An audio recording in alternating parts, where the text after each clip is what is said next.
I'd like to begin with the thank yous to those people without whom this great event would not have been possible. Please forgive me if I do not mention you by name, save the clapping till I finish. First of all, the Frederick Bremer School community, and in particular your wonderful head teacher, Jenny Smith, for her encouragement. Carol Morris for organising the press, and Jo Kaltak for her support. Your brilliant art department, especially Ali Payne and Alison Reeder. My new heroes, Pedro and Philip of the support staff, for all their help. They put up the wonderful pieces. ERKAN MUSTAFA is here. He plays Roland in Grange Hill, and he'll talk about Terry a little bit later. And the genius who is Dave Nash, Dave NASHER, should I say, who painted the pieces so superbly. Mark Clack of Wood Street Walls for his help and advice, and the London Borough of Waltham Forest, in particular councillors Claire Coghill and Grace Williams, who is lead member for Children and Youth, and she's here today. And of course, finally, Terry's mum and dad, May and Alston Sue Patt, who gave us Terry. They're really sorry that they couldn't be here today, but they send us their heartfelt thanks and best wishes. This project was started last year as part of the school's celebration of Black History Month, and it's fitting that we gathered here at this wonderful school to celebrate the life of Terry Sue Patt, because Terry is most famous for being at a school, Grange Hill, playing the character Benny Green. In 1978, he was in the opening scene, holding a football at the school gates. Terry was one of the first black child actors on the BBC to reach a wide audience. At the peak of its popularity, the viewing figures for Grange Hill rose to 12 million. I'll have to reject you, 15. 15! The series is loved by so many because Phil Redmond, the writer, wrote about the way school life really is. The programme tackles important issues head-on in a believable way, notably racism, teenage pregnancy, bullying and drug abuse. They're all there. And the performances of Benny, Tucker, Roland, Zamo and the rest allow us to understand that there are real lives here lived in a real world. To millions of school students who watched Grange Hill each and every week in the late 70s and early 80s, Benny Green was one of them. The character he played remains one of the best loved and most quietly influential in children's television over the past half a century. 16 years ago, when I first met Terry, he was wearing a striped Paul Smith hat, a Brazilian football t-shirt, Levi jeans, and flip-flops adorned with a Brazilian flag. I'd seen his flat's window decorated with the same Brazilian flag, so I greeted him in Portuguese. He laughed and said in his perfect Queen's English, "And good morning to you too, sir." From that day until his untimely death in May 2015, Terry had become a true friend and neighbour, who always had time to talk and share a cup of tea. He told me about his school days and his drama training with Anna Scher, where he learned his trade alongside fellow student Kathy Burr. Terry loved football and went for trials at QPR and other top clubs. He was talent spotted for Grange Hill at one of these. In the 1970s, he travelled to Belfast with Anna Scher's company to promote peace and reconciliation between the divided communities, and later he became a Shakespearean actor in Rep, notably in The Tempest at Ipswich Theatre. In 1990, he played a gunman in the Channel 4 series Desmond's and starred in the BBC Schools programme Scene. Terry played the role of Yusuf, opposite Gary Oldman in Alan Clark's film The Firm, and more recently appeared in the series Touching Cloth and in the British remake of the Bollywood classic Amar, Akbar and Tony. Terry celebrates his love of the beautiful game in this stencil here, which he took from a Grange Hill publicity shot. And the title is Bend It Like Benny, and the colour of the background completes the visual pun on the name of his Grange Hill character, hence Bend It Like Benny Green. That's typical Terry. He appeared in Bob Marley's video of Punky Reggae Party. He revered Bob, another great black hero, who stood for the simple but powerful concept of one love with no strings attached. And you can see this in Terry's work about Bob Marley, where he transforms the Union Jack into the Rastafarian colours of red, gold and green. In August 2013, Terry painted this piece live at the Street 17 Art Festival in Walthamstow Town Square, next to Dave Nash, who was working on the portrait celebrating another local black hero, the comedian Ava Vidal. And that painting is there. And there's a little panel just here explaining who Ava Vidal is. From that time on, Dave and Terry developed a great understanding seen in their brilliant work today. Terry was a child of the punk era and loved its irreverence. He appears on the cover of Tom Robinson's record Up Against the Wall, which is that one there. And he stood for the best of the punk ideals: subvert, create, and above all, do it yourself. He loved fashion and was a great fan of Vivienne Westwood, and he had a unique take on style. As well as being a stencil artist, Terry excelled in collage, the ultimate cut-and-paste punk art form. He always had an incredible eye for detail, and in this work he celebrates the revolutionary spirit of William Morris and the important issues which affect our community. The picture engages with the council's threat to close the William Morris Gallery, and he definitely does this by inserting a badge onto the canvas, which shows a person hanging from the Waltham Forest logo of a tree, with the strapline, Waltham Forest Council killing off culture. As you may know, thankfully, through a spirited defence of the gallery, it has now prospered and is a world-famous gallery. The V for Victory fist, which is this, I assure you it's not the other one, is filled with photos of William Morris and Grayson Perry, who had a studio in Walthamstow at the time. The fist is outlined by the words, "No racist and fascist English Defence League on our streets. Gather from 11 AM, Walthamstow Town Centre, 27th of October." This celebrates the day when the people of Walthamstow turned out to challenge the English Defence League, who unsuccessfully attempted to divide our united community.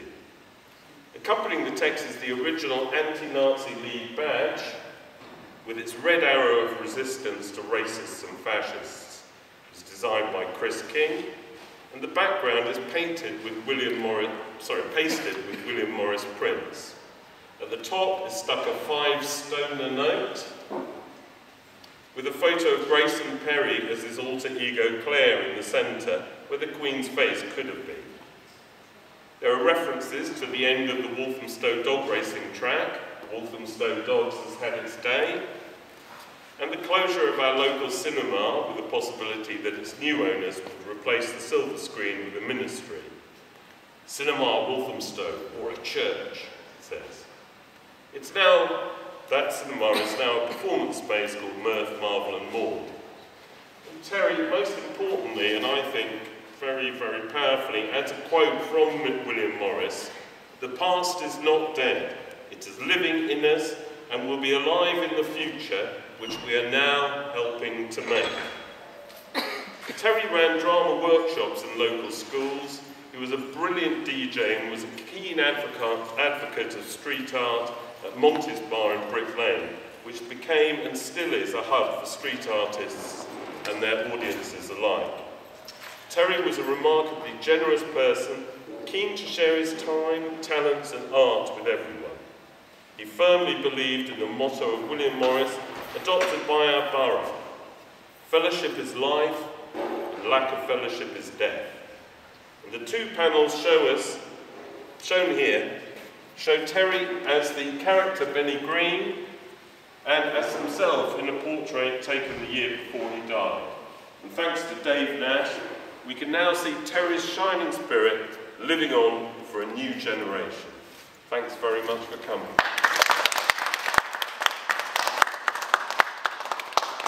So I'd like to introduce a close friend and acting colleague of Terry's, ERKAN MUSTAFA, who played the character Roland alongside Terry in Grange Hill. Thank you. Thanks, Mike. Most of all, thank you guys for letting me be part of this today. And I want to speak to the younger generation that's here. You think racism is bad today on the streets? 1970s was terrible. And I mean terrible. But that boy appeared on our TV screen. And every kid of colour realised they had somebody they could relate to. That's important. Myself, I'm dual nationality. And I know what it's like to grow up in a world where culture, religion, we get knocked for it. We get victimised for who we are. But when Terry came on our screens in the 70s, that changed. People could relate to this character, to this boy. He was, as Mike said, one of the first black faces on our TV. So today, when we look at our TV, the person of colour is everywhere. So that's why Terry, to me, is very, very important. Now, I first met Terry in 1981. I was 11 years of age, and there was Terry, Benny Green, and I'd been watching him like you guys watch TV today. And he helped me a lot in the show. But one thing, after I left the show, is we remained friends. And Terry's joy for life, the passion that he had for football, music, art, and the youth. Now Terry could play with a 3-year-old, 17-year-old, and he would get on with everybody. And I think that's because Terry loved life and loved everything about life. But unfortunately, Terry's life came to an end, which to his family, to Patt, to his friends and his colleagues is always going to be missed. But one thing that I noticed after Terry's death was how other black people would come up to me and say he was an inspiration. How people of colour, actors, musicians, said he was an inspiration. Now when you walk through these doors every morning, the people that are inspiration are your teachers. You should be looking at them guys and want to excel in everything you do. Because Terry believed that everybody could do what they wanted to do to its peak. So for me, I'm really proud to be here today, and I really do. From the whole of the Patt family, his friends, we thank you for organising this. And of course, for Dave Nash. I've known Nash for some years, and I've met him through Terry. When I came here today and saw these two pictures, my boy came home. He came back to school in a borough that he loved. And hopefully when you walk out these school gates, you too will love this borough and love who you are. Thanks for having me here today.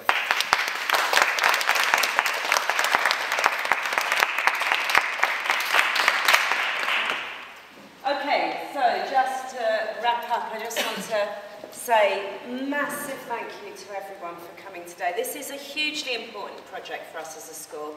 It's really important for us for two reasons. Number one, as you both said, this is a community school. We are absolutely at the heart of our community. We represent our community. We give to our community and work with our community, and that's very deep to our vision and values. And as you said, Terry absolutely lived and breathed that kind of ethos. And when I was young and I watched Grange Hill in the 1980s, TV didn't look like my experience of London. And Terry was one of the first black faces I saw on TV, and it was the first time I saw schools that looked like the school I went to, that sounded like the school I went to. I'll share with you that I wanted to be Trisha Yates. That part of the dream didn't happen. However, I did, it was very, very important to all of us. And those of us who grew up in a culture of inclusivity were shocked by what was happening in the 70s and 80s. We did want to change it, and we did want to make London representative of what we lived and breathed and we saw every day. So the inclusiveness and the ethos behind this is hugely important, but also what our pupils and we learned from going through the process. So watching Dave do these 2 pieces of work in the 2 days he's in was incredible.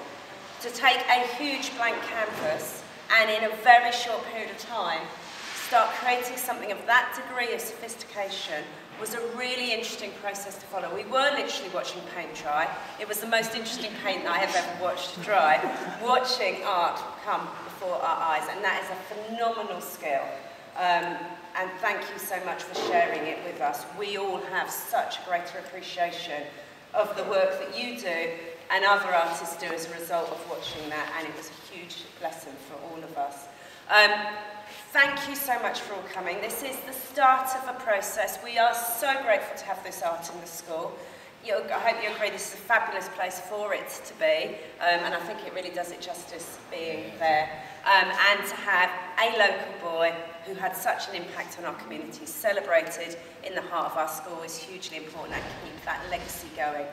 Most people had no idea who Terry C. Patt was until we started this piece of work. We have shared a bit of local history with you. We will continue that legacy moving forward. So thank you so much. Thank you, ERKAN, for coming. We really, really appreciate it. Thank you so much, Dave, for your phenomenal work and all of the work that you've done for bringing this opportunity to us. And thank you, everyone, for being part of the journey. I hope you agree this is really exciting for us, and this will continue as part of our history for time to come. So thank you.